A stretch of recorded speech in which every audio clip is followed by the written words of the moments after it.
दोस्तों ये बात तो हम सभी लोग बड़ी अच्छी तरह से जानते हैं कि इस वक्त हमारी दुनिया में जितने भी मुसलमान पाए जाते हैं वह दो ग्रुप में बटे हुए हैं, जिसमें एक ग्रुप को शिया कहा जाता है तो दूसरे ग्रुप को सुन्नी कहा जाता है। जहां एक तरफ सुन्नी मुसलमानों के ग्रुप पूरी दुनिया की आबादी का 80% है तो वहीं दूसरी तरफ शिया मुसलमान लगभग 20% हैं। अब जाहिर है जब सुन्नियों की आबादी ज्यादा है तो दुनिया में जितने भी मुस्लिम मुल्क हैं वो भी ज्यादातर सुन्नी मुसलमानों के ही हैं, मगर दूसरी तरफ इराक, ईरान, यमन और इस जैसे कुछ मुल्क शिया मुसलमानों के भी हैं। पार्टिकुलरली अगर बात करूँ हमारे प्यारे मुल्क पाकिस्तान की, तो यहाँ पर भी जो टोटल मुस्लिम आबादी है इसका लगभग 80 से 90% सुन्नी मुस्लिम है, जबकि सिर्फ और सिर्फ 10 से 15% शिया मुसलमान है। इंटरेस्टिंग बात यह है कि इन दोनों ही ग्रुप्स के अंदर एक दूसरे के बारे में ऐसी बहुत सारी गलतफहमियां और अफवाहें पाई जाती हैं जिनका सच्चाई से दूर दूर तक कोई नाता नहीं है। मिसाल के तौर पर आम शिया लोग सुन्नियों के बारे में ऐसी बहुत सारी चीज़ों पर यकीन रखते हैं कि जिसको सुनकर न सिर्फ हंसी आती है बल्कि वो चीज़ लॉजिकली भी पॉसिबल नहीं लगती है। ठीक इसी तरह से सुन्नी ग्रुप के आम लोगों के बीच में भी आप लोगों को शिया मुसलमान से रिलेटेड ऐसी बहुत सारी अफवाहें नजर आएंगी कि जिन पर वो लोग यकीन रखते हैं मगर इनका सच्चाई से दूर दूर तक कोई नाता नहीं होता है, बल्कि वो तो सुनने में ही फनी महसूस होती हैं। लेकिन दोस्तों अगर इन दोनों ग्रुप्स के बीच एक दूसरे के बारे में बहुत सारी अफवाहें और गलतफहमियां पाई जाती हैं तो इसका मतलब ये भी नहीं है कि इन दोनों के बीच कोई फ़र्क नहीं है, बल्कि फ़र्क नहीं बहुत ज़्यादा फ़र्क है। और फ़र्क के साथ ही यानी फ़र्क की वजह से ही तारीख में ये दोनों ग्रुप अलग अलग हुए थे, वरना पहले तो कोई ग्रुप हुआ ही नहीं करता था। शिया और सुन्नी मुसलमानों के बीच जो बुनियादी फ़र्क पाया जाता है इनमें से सबसे बड़ा फ़र्क कलमे को लेकर है। जहाँ एक तरफ सुन्नी मुसलमानों का कलमा है ला इलाहा इल्लल्लाह मुहम्मद रसूलुल्लाह, यानी अल्लाह के सिवा कोई माबूद नहीं और मोहम्मद सल्लल्लाहु अलैहि वसल्लम अल्लाह के रसूल हैं, तो वहीं दूसरी तरफ शिया मुसलमानों का कलमा होता है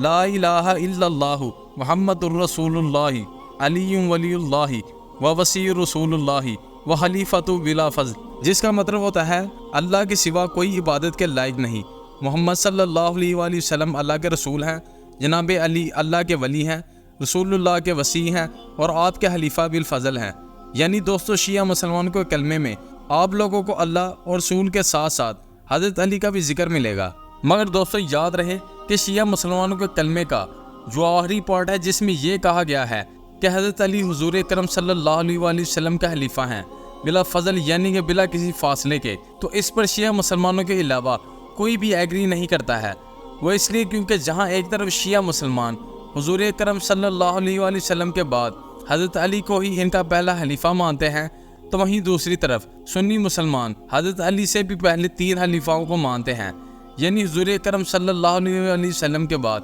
पहले खलीफा हज़रत अबू बकर सिद्दीक थे, जबकि दूसरे खलीफा हज़रत उमर थे, तीसरे खलीफा हज़रत उस्मान रज़ी अल्लाह अन्हु थे और चौथे खलीफा हज़रत अली अल मुर्तज़ा थे। बात करें अगर कुरान के बारे में, क्या शिया और सुन्नियों का कुरान अलग अलग है या फिर एक ही है, तो दोस्तों इसका जवाब हाँ भी है और ना भी है। वो इसलिए क्योंकि अगर आप लोग अरबी के हिसाब से देखेंगे तो कुरान दोनों का एक ही है, मगर अगर तर्जमे को देखेंगे यानी ट्रांसलेशन को और इसकी तफसीर यानी कि एक्सप्लेनेशन को देखेंगे तो मामला पूरी तरह से अलग है। यानी एक आयत का तर्जमा शिया मुसलमानों ने अलग तरह से किया होगा जबकि सुन्नी मुसलमानों ने अलग तरह से किया होगा। इवन तफसीर यानी कि एक्सप्लेनेशन में भी ज़्यादातर आयतों का कॉन्टेक्स्ट ही बदला हुआ नजर आएगा। अब अगर नमाज के बारे में तो दोनों ही ग्रुप्स के अंदर एक दिन में 5 फर्द नमाजों को अदा किया जाता है, मगर जहाँ एक तरफ सुन्नी मुसलमानों 5 नमाजों को अलग अलग अदा करते हैं तो वहीं दूसरी तरफ शिया मुसलमान अपनी कुछ नमाजों को आपस में मिला लेते हैं, जिसकी वजह से वो इन सारे ही नमाजों के 3 वक्तों में ही अदा कर लेते हैं। इसके अलावा रमज़ान के महीने में भी सुन्नी मुसलमानों में जो तरावी पढ़ाने का कॉन्सेप्ट पाया जाता है, जिसको सुन्नी मुसलमान बड़े शौक से पढ़ते हैं और क्योंकि वो साल हर बाद वापस आ रही होती है तो इसके आने से पहले कई दिन पहले ही चर्चे करने लगते हैं। ये सारी चीज़ें शिया मुसलमानों में नहीं पाई जाती हैं